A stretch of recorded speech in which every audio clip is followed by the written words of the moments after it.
Today's all about the Queen. Chris Rock got in on the jokes. Now, he's been playing in the UK on Thursday night at a show. Chris Rock said, Queen died today. Where was Meghan? I'm just saying, let's just check. Just asking a question. I'm not making accusations. That got a lot of laughs and applause. Chris did over 3 minutes on Meghan Markle and her turbulent relationship with the royal family. He did an impression of Markle. I won't attempt one, but the transcript is, I watch her on TV crying, I couldn't believe how racist they were. It's the royal family. At least Google these MFers. They invented colonialism. They're the original racists. They're the Sugar Hill Gang of racism. That's a great joke. Chris Rock continued, I can't believe they're so racist. They wanted to know how brown the baby's going to be. Then he switched to his own voice and said, that's not racist because even black people want to know how brown the baby's going to be. Dave Chappelle said, all right, before we start, let's do the housekeeping. I'm so sorry to hear about the Queen of England's passing. Shocking. I don't know what they're going to do without her. My guess is save a little money. On late night, James Corden said, I, like the rest of the world, am so sad tonight, but also so thankful and grateful to the Queen for her most incredible service and leadership she has shown during all our lifetimes. Jimmy Kimmel said she was the Queen for 70 years, longer than any monarch in British history. To put it in perspective for Americans, this would be like if Kris Jenner died here. Kimmel, the Queen is known as England's rock. We don't have a rock. The closest thing we have to a rock in America is The Rock. But 96, that's a pretty good run. I feel like if you die anywhere on the FM dial, you know, my goal is to make it a hot 97 or maybe even Power 106. Who knows? When you think about all the people that the Queen has met with over the last 70 years, it's really remarkable. She's met with everyone from Lady Bird Johnson to Lady Gaga, from Bill Clinton to Will.i.am. She met JFK and J-Lo. She's met the Beatles and the Spice Girls. Then after all these years, this week she saw Harry Styles spit on Chris Pine and said, all right, I've had enough. Trevor Noah said she came to power in 1952. You understand how long that is? That means she's seen Adam West as Batman, Michael Keaton as Batman, Christian Bale as Batman, Ben Affleck as Batman, survived that, and then Robert Pattinson as Batman. And I'm sure there's a better way to measure it than in Batman, but you get it. She's been in the game for a minute. Colbert had already taped when the news broke. The monologue started with a title card saying essentially, so sorry, just getting this text. Jimmy Fallon ended his monologue with a somber moment at his desk, sharing his condolences with the UK. The Queen had always been his dream guest. Trevor Noah adopted an Indian accent and said, bye, bitch. From our friends over at All Pro Lines, that's a show that makes jokes about football. They credit Jeff Manier with, the Queen's passing was way more inspiring than Matthew Stafford's. John Cleese tweeted, I met the Queen once and managed to resist a strong impulse to say, I've seen you on the stamps. I feel sad, especially when I think how lonely it must have been for her without Philip. Still, as she herself once said, who wants to live forever? We were blessed to have her. D.L. Hughley condemned Black Twitter, this per hotnewhiphop.com. Hughley said, I think that anybody holds the idea that you can't be sad for somebody when they pass on. I think that lacks a level of humanity. From The Guardian, comic Kevin Bridges was slammed for his joke that the Queen, quote, won't be the only woman to die this winter. That joke was a reference to the cost of energy bills in the UK. Kevin told the audience on Thursday, good evening on this historic evening. This is the 40th time I've performed at this venue, so I'm sure you'll read about it in all the papers in the morning on the front page of the Daily Telegraph. He laughed and added, anyway, welcome to the only effing show in Britain that's going ahead this evening. The doors were at 6:30 and she hung on. It's what she would have wanted, so welcome. Kevin added, I'm doing it for Lizzie and I've worn a black suit as a tribute, probably the last show before we back into lockdown. People checking their phones to see if they got the day off in the morning. This show's going ahead. She's not going to be the only woman to die this winter. A TikTok of that moment went viral. Social media users wrote, Kevin Bridges, well and truly shown his true color is vile. Another added, I was there and it was uncomfortable to listen to. Another said, disgusting/distasteful comments, trying to make jokes when it wasn't the time or will ever be the time for jokes of that nature. Others stuck up for the comedian. One said, true, old people will likely die because they can't afford to turn on their heating. Another said, why are the far-right edgelords getting angry with Kevin Bridges? You get the idea. Meanwhile, in Australia, from the Daily Mail, comedic group The Chaser has been slammed for making a distasteful post about the Queen hours before she died. In Australia on September 8th, they have something called Are You OK Day. The idea behind it is that Australians will ask one another whether they're okay.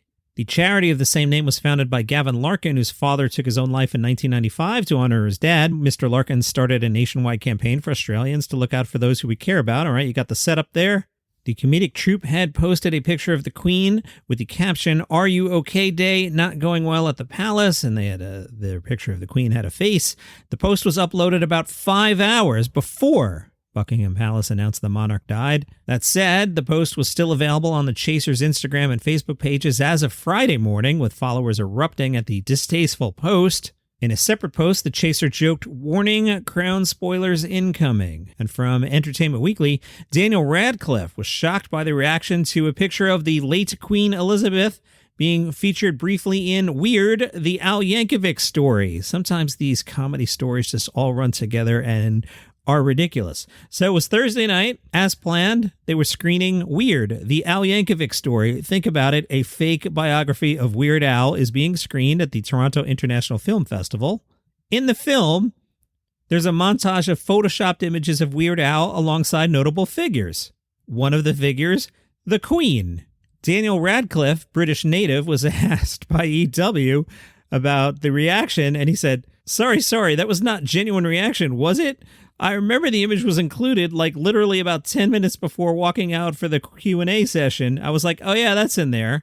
Evan Rachel Wood, who's an American, chimed in to say she was happy the image was not pulled out of the film after the Queen's death. She insisted the Queen would have appreciated the sequence. Wood said she would have liked it. I can say this stuff because I'm not British. Man, am I glad I have ExpressVPN. Because ExpressVPN allows you to reroute your connection on the internet to a server in a country of your choice, making geo restrictions a thing of the past. So, say you wanted the BBC to think you were in London so you could watch their coverage of everything going on with King Charles III. You know, a person might want to do that. ExpressVPN allows you to reroute your connection to a server in a country of your choice. Wink, wink, nudge, nudge. Know what I mean?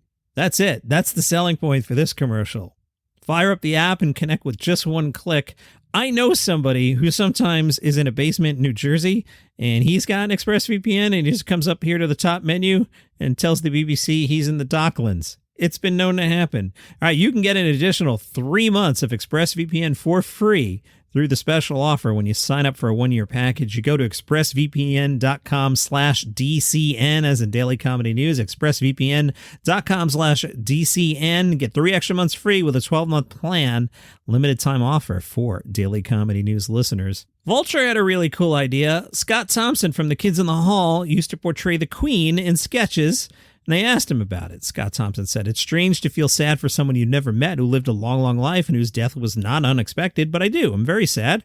I've always admired her because I admire people who have a duty, and they do it, and as my mother would say, just get on with it. My mother loved the Queen. I mean, we had so many coffee table books. When you walked in our house in the foyer, there was a small picture of my family and then a large picture of the royal family. My father was the same way. Would have these family reunions, and my father and brother and sister would dress up. My father quite often dressing as the Queen. So when I look at her, I see my father. I see the history of the Anglo world. I see the end of an era. It's complicated. And then I look and I kind of see myself in a strange way." Scott told Vulture, "I remember very clearly how I started playing her. It was our first year of the show, and Mark McKinney had this belief that I looked like the Queen. He was obsessed with that idea. So he and one of the writers wrote this piece, which was the fact girl saying the Queen doesn't know her ABCs. It's interesting because she was the only character that we ever really did that was a real person. In Canada, and like anywhere in the Commonwealth, the Queen's more than a person. She's a symbol. So when I played her, it wasn't like I was doing a celebrity impersonation. I was portraying an idea. I never really tried to sound like her. It just happened naturally. When I was getting ready in the trailer, the hairstylist put the wig on, and the makeup artist started making me up and said, I don't really have to do that much. I remember looking in the mirror and going, this is weird. When I walked out of the trailer, everybody just stopped dead and looked at me and immediately started treating me like the Queen. It was astonishing. I never tried to be her or imitate her. And then the voice came out and I was her for hours. My whole thing with that character is I wanted to portray a real person, the human, the woman not even that she was, but how I wanted her to be. Fun and a girl, in love, and a little nutty. The Washington Post was sharing some stories about the Queen herself being funny. One of the best ones, and I've heard this before as the writer on the Palace Intrigue podcast, is one time an American tourist was hiking near the Balmoral estate where the Queen would spend a lot of time and ran into the Queen. The American asked the Queen, had she ever met the Queen? The Queen said, I haven't. And then she pointed at her security officer and said, that guy meets her regularly. In 2015, she met 43-year-old Canadian Prime Minister Justin Trudeau, and she said, "Thank you, Prime Minister of Canada, for making me feel so old." He had toasted that she had first appeared in a Canadian postage stamp in 1935 at the age of 9. If you'd like to keep up on everything happening over there with the ascension of King Charles III, palace intrigue, we've been putting out a couple episodes a day. Been working real hard these last few days. So Palace Intrigue, wherever you get your shows. Normal episode tomorrow, because it was the episode that I had told you earlier in the week I had pre-recorded for Saturday. I bounced it to Sunday. So if you listen tomorrow and I say the word Saturday, that's what happened there.